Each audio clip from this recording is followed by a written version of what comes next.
Mr. Coleman, so what do you think of where we're at with our progress? Look at, he is not happy. He is not happy. If it's not one thing, it's another, I tell you. But there is a good news though. Look at, we did have replacement of our countertop. And they replaced this one.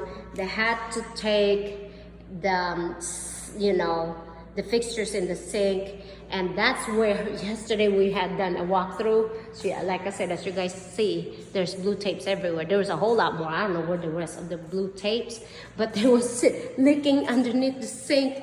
I was like, golly, it's always leaking. But they did fix it. It was leaking underneath here, and they did fix it.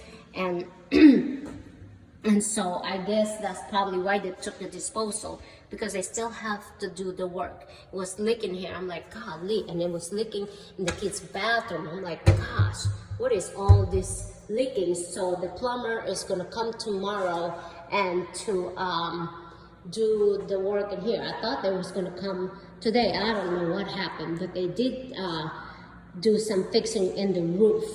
So we don't know where our third inspection will be able to come out. My foreman said possibly Saturday, but I don't know. With all these delays and they don't have the plumbing and different things fixed, guess what? The third inspector will not come. I will not call him because we pay out of pocket on that. And the house has to be pretty much all fixed up until they do their work properly. And we still don't have no grass. No grass. They did put the concrete, but no grass, and we don't have no grass in the back. So they have to do the grass as well.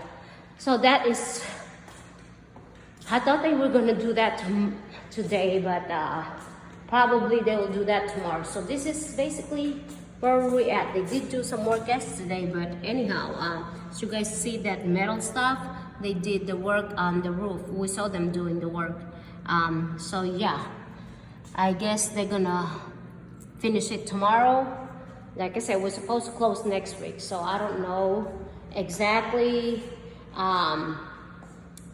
when all this is gonna be complete. The foreman said should be finished all tomorrow, so we shall see. Every day is always something else. I'm like, this is just adding up more and more, but we're almost there. We're almost there. They just need to finish all the rest of the work and have our inspector to do his last inspection, and then we should be all good. But it's just, delay after delay. But there is a great news today, like I said, because they did replace this. It's the same that it was, two different counter. Now it's exact same thing. So that's a blessing that came out on today, except the leaking thing again. All right, later, bye.